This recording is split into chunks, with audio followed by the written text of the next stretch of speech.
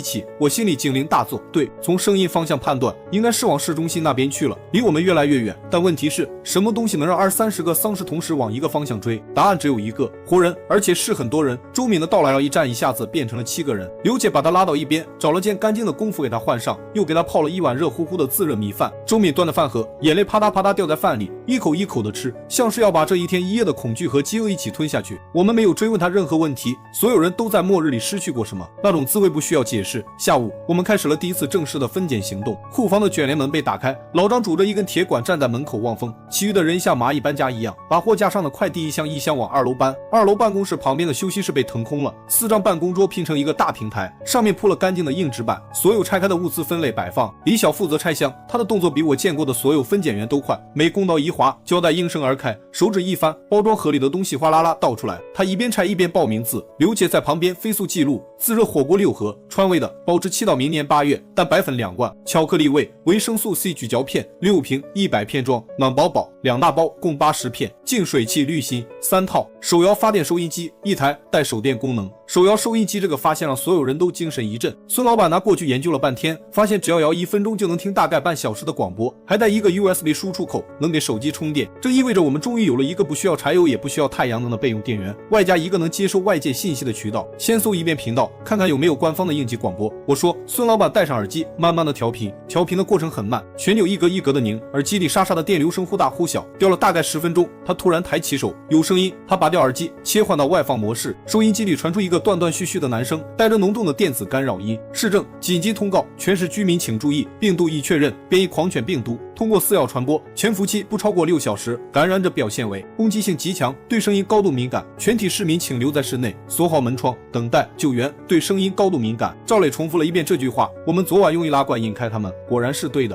广播继续重复播放同样的内容，一遍又一遍，没有救援的具体时间，没有安全区的具体位置，只有一个模糊的承诺和一个清晰的定义。但至少我们确认了2件事：第一，当局知道发生了什么；第二，他们怕响动，或者说会被响动吸引。傍晚的时候，老张把我们自己做的那个丧事活动地图贴在了墙上，还用1张 A3 纸手绘了一站周边的街道平面图，然后用红笔在上面标了7、8个点，每个点代表一次观察到的丧事位置。北边的水塔附近，下午3点观察到了5个，往北移动，离我们大概600米。老张指着地图上的标记，南边的烂尾楼，下午5点观察到了3个，在楼里进进出出，离我们大概400米。东边主干道上就是你们早上看到那批，已经走远了。西边暂时没观察到，西边是工业区，人少，按理说丧尸也会少。我说，如果我们需要撤离，西边可能是最安全的路线，但我们哪儿也不去。赵磊说，暂时不去。我纠正他，但如果情况变坏，我们得有个备选方案。天卫下来之后，我们开始了第一次夜间值班制度，每人守2个小时。老张排了班，晚饭后到10点是小李，10点到12点是赵磊，12点到2点是我，2点到4点是孙老板，4点到天亮是老张。周敏和刘姐暂时不排班，让他俩先缓一缓。我值得那班是最安静也最难熬的，整座城市像是沉到了水底，窗外连一丝光都没有，偶尔远处传来1、2声嘶吼，很快又沉寂下去。我把窗户开了一条缝，冷风灌进来，吹得人脑子格外清醒。我借着收音机屏幕微弱的光，翻着刘姐白天登记的物资清单：食品类，大米50袋，50斤袋，面粉20袋，食用油10箱，挂面200把，压缩饼干15箱，自热米饭24箱，各类水果及肉类罐头合计137听，蛋白粉2罐，奶粉3罐，饮用水4升装矿泉水38桶，550毫升瓶装水26箱。药品类，感冒药、消炎药、抗生素、止痛药、止血粉、绷带、纱布、酒精、碘伏、葡萄糖注射液、生理盐水，合计数百盒。工具类，斧头3把，消防斧1把，羊角锤1把，大锤1把，工兵铲2把，菜刀3把，镀锌管若干，绳索铁丝若干，胶带若干。其他，弓箭2套配12支箭，弹弓1把配钢珠200颗，净水器1台，手摇收音机1台，太阳能板2块，柴油发电机1台，柴油约40升。看着这份清单，我脑子里飞速做了算术，7个人，1天3顿，大米的话每天大概消耗3斤左右，50袋够吃1年多，加上压缩饼干、自热米饭、罐头，坚持2年不成问题。水的话有38桶大桶水加上瓶装水，省着用也能撑3、4个月。真正的瓶颈不是食物和水，而是柴油和药品。柴油撑不了太久，要用完了就是听天由命。但是快递还在拆，我抬头看了看库房的方向，那里面还有上千个没拆开的包裹，谁也不知道那里面还藏着什么。也许有更多的太阳能设备，也许有柴油发电机配件，也许有更多的药品，甚至可能有种子、有武器、有通讯设备。在末日之前，中国每天有上1个快递在全国流转，里面的东西包罗万象，你永远猜不到下一个拆开的包裹里放着什么。这就是我们的底牌，拆快递的进度比预想中快得多。第3天中午，小李拆开1个半人高的纸箱时，突然发出一声惊呼，手里的美工刀都掉在了地上，箱子里整整齐齐码着4套黑色的防刺服，旁边还有2箱用泡沫包裹的严严实实的东西。孙老板小心翼翼地剪开泡沫，露出了里面的东西：2把复合弩，外加整整60支碳素剑，剑尖闪着冰冷的金属光泽。这是违禁品吧？刘姐吓得后退了1步，现在没有违禁品了。我伸手拿起1把复合弩，掂量了一下重量，手感扎实，应该是专业级别的户外装备。现在能杀丧尸的就是好东西。更让人惊喜的还在后面。下午我们拆到了一个标注农业用品的大包裹，里面居然是10包真空包装的蔬菜种子，有白菜、萝卜、生菜，还有几包玉米和土豆种。孙老板捧着种子袋，手都在抖。有了这个，我们就不用坐吃山空了。一展后院有块空地，翻一翻就能种菜。赵磊则在一堆汽车配件里翻出了一个车载电台，捣鼓了半个多小时，居然调出了一个断断续续的私人频道，里面偶尔会传来其他幸存者的呼救声，大都是杂乱无章的哭喊，只有一个声音反复播报着同一个地址：城西工业区3号仓库，有安全区，有军队驻守。重复：城西工业区3号仓库，军队。周敏眼睛一亮，那我们是不是可以去那里？老张摇了摇头，指着窗外，从这里到城西要穿过半个市区，路上不知道有多少丧尸，而且这个频道播了3天了，从来没回应过任何人的呼叫，真假还不一定。我也同意老张的看法，现在一盏固若金汤、物物资充足，贸然离开无异于自杀。我们决定先守在这里，等把周围的情况摸清楚再说。然而平静的日子并没有持续多久。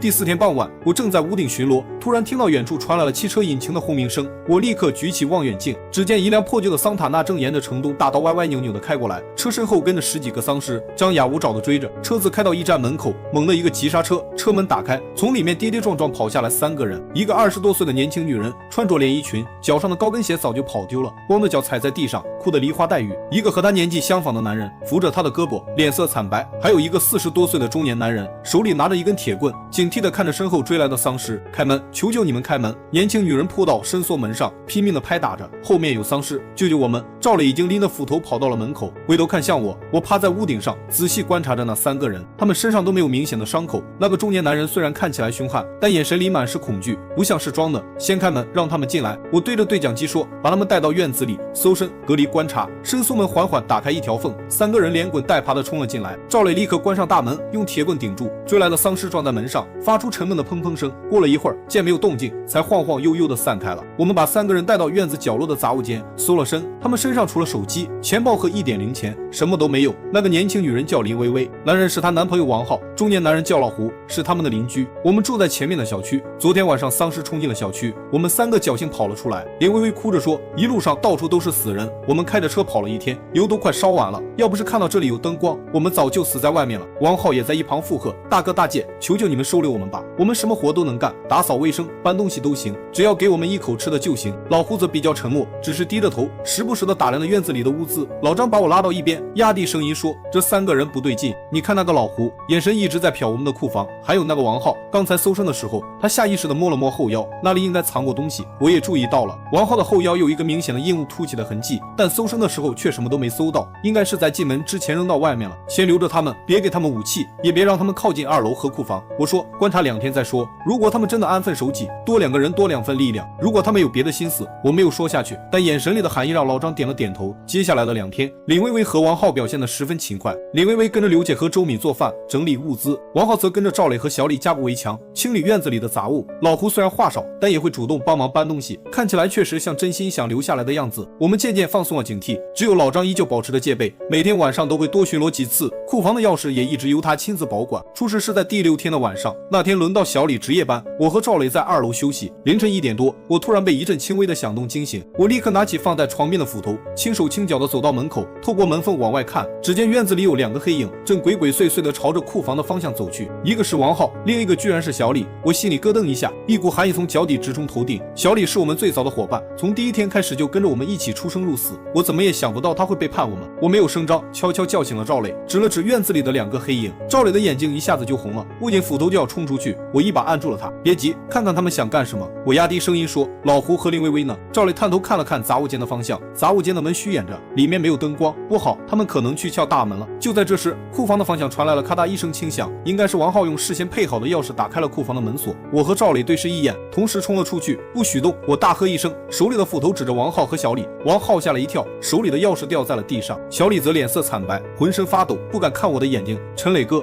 我不是故意的。小李带着哭腔说，不是故意的，那你半夜跑到库房来干什么？赵磊怒吼道，一步冲上去，一拳打在王浩的脸上。王浩惨叫一声，倒在地上，鼻子里流出了鲜血，是他们逼我的。小李哭着说，他们说他们知道我爸妈的下落，说只要我帮他们打开库房的门，拿到物资，就带我去找我爸妈。原来林薇薇和王浩早就盯上了一毡的物资，他们故意装作可怜的样子混进来，然后利用小李思念父母的心情，编造了一个谎言，说在城西的安全区看到了小李的父母，只要小李帮他们偷到物资，就带他一起去城西。小李年轻，又一直担心父母的安危，轻易就相信了他们的鬼话。他偷偷配了库房的钥匙，约定今天晚上和王浩一起偷物资，然后老胡和林薇薇去打开大门，接应他们开车逃跑。你这个傻子！赵磊气得浑身发抖，他们就是骗你的，城西根本就没有什么安全区，那个电台是假的。就在这时，杂物间的门突然被撞开了，老胡和林薇薇冲了出来，老胡手里拿着一把菜刀，林薇薇则拿了一把水果刀，抵在了周敏的脖子上。原来他们早就料到会被发现，提前绑架了在厨房准备早饭的周敏。都别动！老胡恶狠狠地说，菜刀在周敏的脖子上比划着，把库房的门打开，把所有的物资都搬上车，不然我就杀了他。周敏吓得浑身发抖，眼泪不停地往下掉，但她咬着牙没有哭出声，放了他。我冷冷地说，慢慢放下了手里的斧头，物资你们可以拿走，但是别伤害他。陈磊哥，别答应他们！小李大喊道，是我错了，是我对不起大家。说完，小李突然朝着老胡冲了过去。老胡没想到小李会突然发难，愣了一下，手里的的菜刀下意识地挥了出去，扑哧一声，菜刀砍在了小李的肩膀上，鲜血瞬间涌了出来。但小李没有停下，他用尽全身力气抱住了老胡的胳膊，对着周敏大喊：“快跑！”周敏趁机挣脱了林薇薇的手，朝着我们跑了过来。林薇薇气急败坏，举起水果刀就要刺向周敏的后背，小心！赵磊大吼一声，将手里的斧头扔了出去，斧头在空中画出一道弧线，正好砍中了林薇薇的胳膊。林薇薇惨叫一声，水果刀掉在了地上。老胡甩开小李，捡起地上的菜刀，就要朝着我们砍来。我立刻拿起身边的一根镀锌管，迎了上去。镀锌管和菜刀碰撞在一起，发出刺耳的金属声。我力气不如老胡，被他逼得连连后退。就在这时，老张从2楼冲了下来，手里拿着那把复合弩，一箭射中了老胡的大腿。老胡惨叫一声，跪倒在地上。赵磊趁机冲上去，一拳打在他的太阳穴上。老胡哼都没哼一声，就晕了过去。王浩见势不妙，转身就想跑，但他刚跑到大门口，就被孙老板用一根铁棍绊倒了。孙老板骑在他身上，一拳一拳地打在他的脸上，边打边骂：“你这个忘恩负义的东西，我们好心收留你们，你们居然想害我们！”我赶紧拉开孙老板，王浩已经被打得鼻青脸肿，奄奄一息了。院子里一片狼藉，小李躺在地上，肩膀上的伤口还在不停地流血，脸色苍白的像纸一样。孙老板赶紧拿出急救包，给他包扎伤口。陈磊哥，对不起。小李看着我，眼泪流了下来。我不敢相信他们的话，我差点害了大家。别说了，好好养伤。我拍了拍他的肩膀，心里五味杂陈。老张走到我身边，看着地上被绑起来的老胡、王浩和林薇薇，低声说：“这3个人怎么处理？”我沉默了很久，杀了他们，我下不去手，留着他们，迟早是个祸害。就在这时，远处突然传来了一阵密集的嘶吼声，这一次的声音比上次更大、更近，仿佛就在耳边。我们所有人都脸色大变，跑到围墙边往外看，只见城东大道的尽头，黑压压的一片丧尸正朝着驿站的方向涌来，一眼望不到头，是尸潮。完了，刘姐瘫坐在地上，脸色惨白。这么多丧尸，我们守不住的，别慌！我大喊一声，强迫自己冷静下来。老张，你去把发电机开到最大功率，把所有的灯都打开。赵磊，你去把库房里的汽油和柴油都搬到大门口。孙老板，你照顾好小李和周敏，把2楼的门窗都钉死。刘姐，你去把所有的武器都拿出来，分给大家。所有人都立刻行动起来。院子里顿时一片忙碌，每个人的脸上都写满了恐惧，但没有人退缩。尸潮越来越近了，地面都在微微震动，丧尸们嘶吼着，撞在伸缩门上，发出震耳欲聋的砰砰声。伸缩门在尸潮的撞击下剧烈的摇晃着，和夜处已经开始变形，眼看就要撑不住了。大门撑不了多久了。赵磊大喊道，手里的斧头已经砍死了几个从门缝里伸进来的丧尸爪子，把大门焊死。我大喊道。小李挣扎着从地上站起来，肩膀上的纱布已经被鲜血浸透了。我来，我会电焊。他拿起库房里的电焊机，拖着受伤的身体走到大门口，电焊机发出刺眼的火花，将伸缩门的缝隙一点点焊死。丧尸们在门外疯狂地撞击着、抓挠着，爪子划过金属的声音让人头皮发麻。就在大门快要焊完的时候，突然哐当一声巨响，伸缩门的底部被丧尸撞开了一个大洞，一只丧尸从洞里钻了进来，朝着小李扑了过去。小心！我大喊一声，举起复合弩，一箭射中了那只丧尸的脑袋。但更多的丧尸从洞里钻了进来，源源不断，快退到2楼！我大喊道。我们一边砍杀着冲进来的丧尸，一边朝着2楼撤退。小李走在最后，他焊完了最后一道焊缝，转身就要跑，却被一只丧尸抓住了脚踝。小李，赵磊大喊一声，就要冲回去救他。别过来！小李大喊道。他捡起地上的一根铁棍，猛地插进了那只丧尸的脑袋，但更多的丧尸围了上来，瞬间就把他淹没了。小李，我们眼睁睁地看着小李被丧尸群吞噬，却无能为力，每个人的眼睛都红了，心里充满了悲痛和愤怒。我们退到了2楼，用桌子和柜子堵住了楼梯口，丧尸们在楼下疯狂地撞击着楼梯，发出沉闷的响声。这样下去不是办法，楼梯迟早会被撞塌的。老张喘着气说，他的胳膊上被丧尸划了一道口子，鲜血直流。我看着楼下密密麻麻的丧尸，又看了看身边的人。赵磊浑身是血，手里的斧头已经卷了刃。孙老板扶着周敏，两人都吓得瑟瑟发抖。刘姐靠在墙上，脸色惨白，几乎站不住了。老张说的对，我们守不住了。我看向墙角的柴油发电机，又看了看堆在门口的汽油桶，一个疯狂的念头在我脑子里形成。老张，你有没有办法让发电机过载爆炸？我问。老张愣了一下，随即明白了我的意思。可以，只要把输出功率调到最大，再往油箱里倒点汽油，10分钟之内就会爆炸。爆炸的威力足够把整个1楼都炸塌，把这些丧尸都埋在里面。好，我点了点头。赵磊，你去把后院的那辆皮卡车开出来，加满油，把最重要的物资都装上车。我们从后院的围墙翻出去，开车往西边的工业区走。那你呢？赵磊问。我和老张留下来引爆炸弹。我说不行。赵磊立刻反对，要走一起走，要留一起留。别废话了，我厉声说，这是命令，我们2个人留下来，能给你们争取更多的时间。如果我们都走了，尸潮会一直追着我们，我们谁也跑不掉。我留下来。老张突然说，你带着他们走，你年轻有头脑，能带领他们活下去。我一把年纪了，活够本了。老张，别说了。老张摆了摆手，脸上露出了一丝笑容。我干了一辈子快递，没想到最后能守着这么大一个快递站死，也算是值了。你记住，以后不管走到哪里，都别忘了我们这些人。别忘了，在这个该死的末日里，还有人在拼命的活着。他拍了拍我的肩膀，然后转身走向发电机。我咬了咬牙，强忍着眼里的泪水，对赵磊说，快装车，我们用最快的速度把食品、药品、武器和种子这些最重要的物资搬上了皮卡车。后院的围墙比较矮，我们搭的梯子很容易就能翻出去。好了，我们该走了。赵磊拉着我的胳膊说。我回头看了一眼2楼的走廊，老张的身影已经消失在了发电机房里。我深吸一口气，转身爬上了梯子。就在我们翻出围墙，准备上车的时候，身后传来了一声惊天动地的巨响，整个驿站瞬间变成了一片火海，巨大的冲击波把我们掀翻在地。我回头看去，只见驿站的楼房正在缓缓倒塌，烟尘冲天而起，无数的丧尸被埋在了废墟之下，嘶吼声渐渐平息了下去。老张用自己的生命为我们争取了活下去的机会。我们坐在皮卡车里，沉默地看着远处燃烧的废墟，